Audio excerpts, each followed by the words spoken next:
This is from the Jouse Inquiry. Barbara Mikulski is interviewing FBI agents hidden behind a partition. The Phoenix FBI agent hidden by the partition is Ken Williams. So let's see what they have to say. Senator Mikulski. Thank you very much, Mr. Chairman.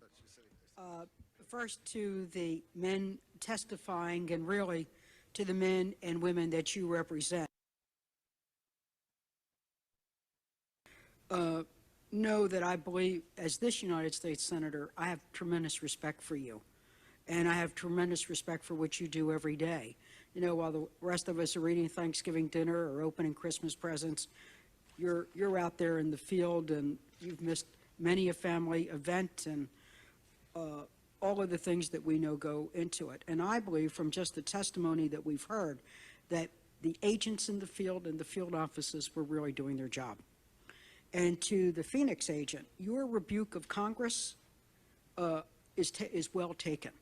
I accept the validity of that rebuke. I'm not one of the ones who ragged on you or made you public or whatever. But I think that statement was well taken. And for this committee to have effective oversight and to expect the cooperation of the agencies, we need to make sure that we protect you while we're asking you to protect us. Well, here's the problem, is that the Phoenix field agency, the field office, actually weren't concerned with Arab fundamentalism, even though one of the very first Arab fundamentalist centers built in the United States was the Maktab al-Khidmat. Now, there was an actual office in Brooklyn, New York, but one of the very first centers was in Arizona. So Arizona basically was one of the very first cities in the United States to have this radical fundamentalist sect enter the United States. There's a long-standing history with Al-Qaeda and their connection to Arizona. Wadi al-Hajj, who's an Al-Qaeda financier who was found guilty for his participation in the 1998 East Africa bombings, had lived in Texas and has a girlfriend there. And basically was part of a Al-Qaeda's group in the very early days. So it wasn't like Arizona's like some, city that didn't experience Arab fundamentalism until recently.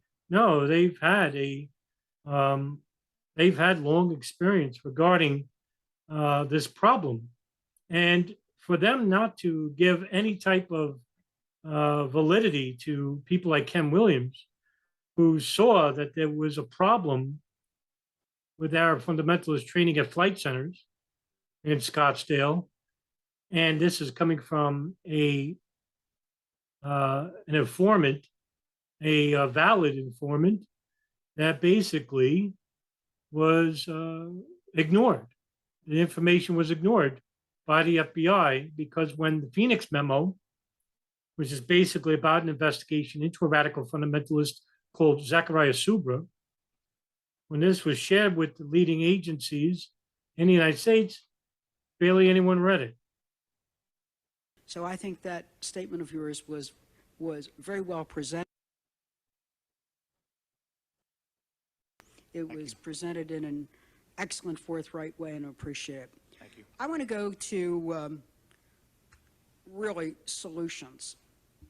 Much of our inquiry has been kind of looking back. I'd like to look ahead.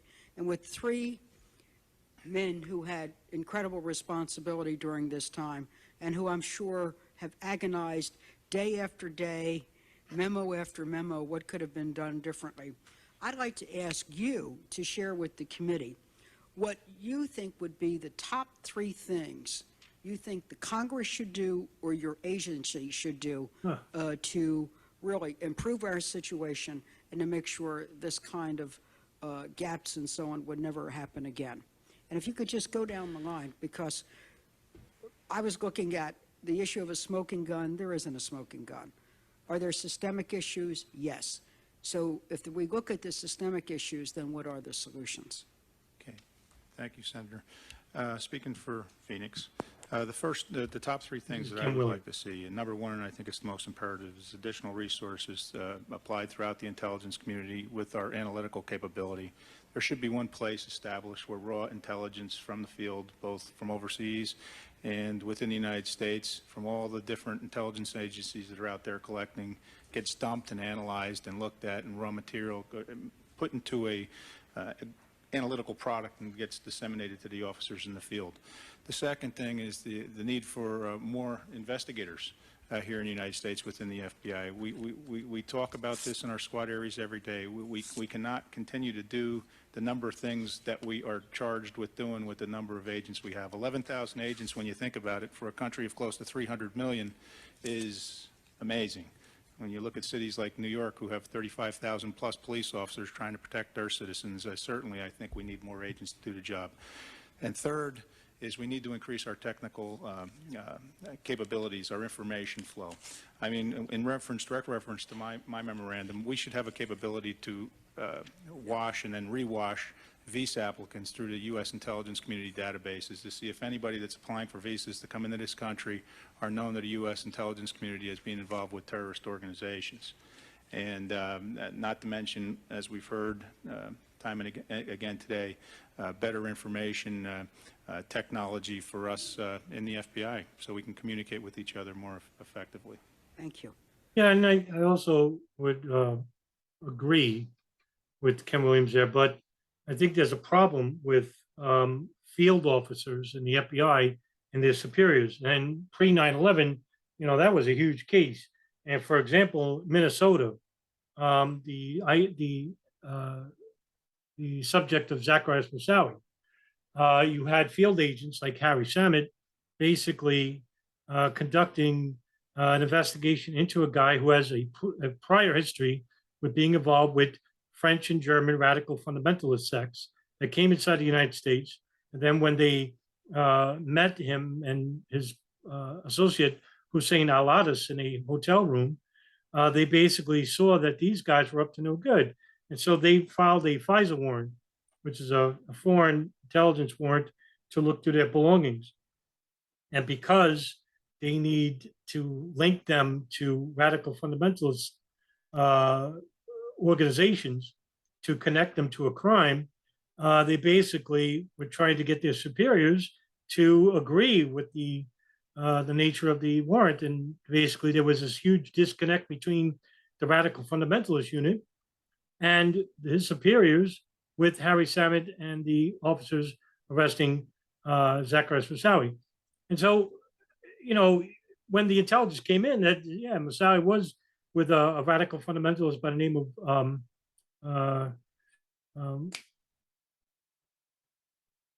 oh, I forgot his name, Mustafa something, Abu Hamza, that's his name. Sorry about that. Yeah, Abu Hamza. They basically were now debating about the wording of the warrant. And by the way, the warrant wasn't agreed upon, and September 11th happens, and guess what? They, you know, looked through his belongings anyway. Well, it's much too late. So you also have this disconnect between field officers and superiors measure. That's not the case all over the city, but I mean, you know, I could bring up other examples of where the FBI superiors basically weren't acquiescing to the field officers all the time. Would the agent who landed Moussaoui go next, and then we'll wind up with headquarters? Ma'am, I would reiterate a lot of the things that he said. Technology certainly, I think, is something that we have languished well behind the business community. It was mentioned that no business in America would operate with a system like we have. I would argue that very few private citizens in America would be satisfied with the system that we're operating with. Technology clearly is a high priority on my list. The resources, to include the analytical resources, be it training of those analysts and the recruitment and retention of personnel at really all ranks of the FBI. That would probably be my second point. And finally is the training issue itself. We have a tremendous number of agents who are very capable in the disciplines that they're already trained in. However, a lot of them since September 11th, 2001 have now been transferred to an arena that they have never been exposed to before, or the initial training that they had fell short of things that were occurring, or the world as it was prior to September 11th, 2001, or really no real sensitivity to the issues that are related to counterterrorism. So additional in-service training and training of the agents who have been reassigned, in addition to the agents who are already assigned to this type of mission, really needs to be a priority. Here's a problem, another problem the FBI was facing in the mid-90s. All right, you have a bigger problem that was given more priority than, say, Arab fundamentalism. And that's La Cosa Nostra, or white-collar crime. You had the pump and dump stocks in the mid-90s that the La Cosa Nostra took advantage of. You had the organized crime of La Cosa Nostra and the Colombians and Ecuadorians and the Russians that were dealing with drugs like ecstasy, heroin. And so this was given more priority, higher priority in terms of funding for those certain FBI investigators than, say, Arab fundamentalists. But that was, by the mid-90s, people were starting to know who Osama bin Laden was. And after 1998, I mean, my goodness, the money should have came in to, hire more people regarding regarding the problems of Arab fundamentals in those specific cities, like Arizona, states like Arizona, New York, for example, which had the best unit in the country regarding Arab fundamentalism. But Arizona definitely should have been one of those states. Oklahoma is another. I mean, here we have a history of radical fundamentalists that were visiting these states well before 9/11 even happened. And so why wasn't the supervisors of these field offices going before the Senate Appropriations Committee and asking for more money regarding the burgeoning problem of Osama bin Laden, Al Qaeda, and Arab fundamentalism in the mid 1990s? Nothing. Basically, what Arizona did was with Ken Williams, in the middle of his investigation with Zachary Subra, he was told to go investigate an arsonist. And by the time he got back, it was much too late. It was I think it was the year 2000. I mean, you had all of 98, 99 that was taken away from him. So there's like this disconnect when it comes to the field officers of the FBI and then certain supervisors of these specific field offices. And you know what? In 1997, 98, the FBI should have had more in the way of feasibility in regarding to concentrating on the problem of radical fundamentalism, especially in those specific states I outlined: Arizona, Oklahoma, Detroit, New York, New Jersey. But some of those states didn't even bother. My time's almost up, but they'll let you finish. From a headquarters standpoint, I'm going to go back to my two main themes in terms of what I see as systemic problems, and clearly they've been hit on. The technology, number one, the FBI is a member of the intelligence community. We have to be able to communicate with them. We have to be able to have databases that can be integrated with them, and right now we do not. It's a major problem. It's a major problem for our analysts. Number two, analytical resources at headquarters. You've heard this throughout today's testimony. From a tactical standpoint, we have outstanding tactical analysts that do a phenomenal job day in and day out. Unfortunately, from a strategic analytical standpoint, the resources are woefully inadequate. Finally, from a real operational standpoint, I think we need to have a hard look at foreign students in our universities, and I can't get into more than that in this setting, but I think it's an issue that we need to address in a closed session. Well, thank you. Look, My time's let me tell you something. It's going to be real simple. Prior to 9/11, you had this really big problem within the agencies not sharing intelligence, because each agency is, a dick measuring contest, for example. Each agency wants to be the primary agency that gets, closer to the president, because as you're closer to the president, that means you're given more important tasks and you're given prestige at the principals meeting, which all the leading members of the intelligence and military go and have a monthly intelligence briefing with the president or the president's White House staff. But I mean, if one agency is not sharing enough with another agency, as what we saw with 9/11, which was the biggest problem pre-9/11 intelligence, which is, a huge glaring anomaly that's hardly ever talked about. This is the reason why 9/11 was allowed to happen, is because you have agencies like the CIA and the NSA not sharing intelligence within one another, but then again, not sharing intelligence with the FBI. And I'll always go back to Khalid al-Mihdhar and Nawaf al-Hazmi when they were coming from that Malaysia summit meeting. The CIA knew it, the NSA knew it, and when they got to the country, it's now an FBI matter because they're in the country. And these guys are known al-Qaeda operatives.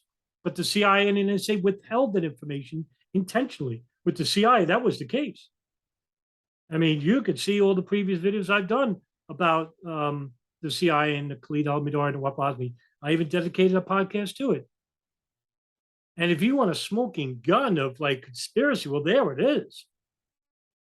And we can point to certain individuals like George Tenet, the DCI, Tom Wilshire, the deputy chief of the Bin Laden Issue Station, who withheld that information from the FBI about two al-Qaeda operatives inside the United States. This is not it's not something I just made up. This is actually recorded information. It's public information. It's out there. So if you don't have the cooperation of the whole intelligence unit because they are withholding information for some reason, to flip them or maybe to allow the attacks to happen, well, these are the questions we got to ask. And we had, I've interviewed some FBI whistleblowers. Mark Rossini is for one, Ken Williams is another, Colleen Rowley. I mean, they're out there, for God's sakes. They tried to warn their superiors about the problem, and they were ignored, or they weren't given any validity to their inquiry.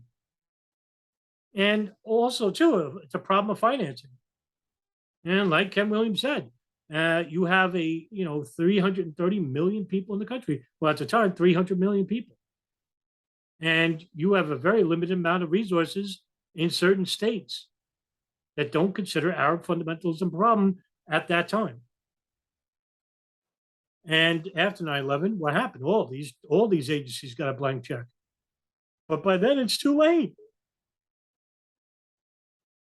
So, there's a lot of conflicting problems pre 9/11, and I will always say that pre 9/11 intelligence is where the smoking gun really relies on, because at least we have some names to point to regarding the withholding information with certain agencies, and the FBI was a victim of it.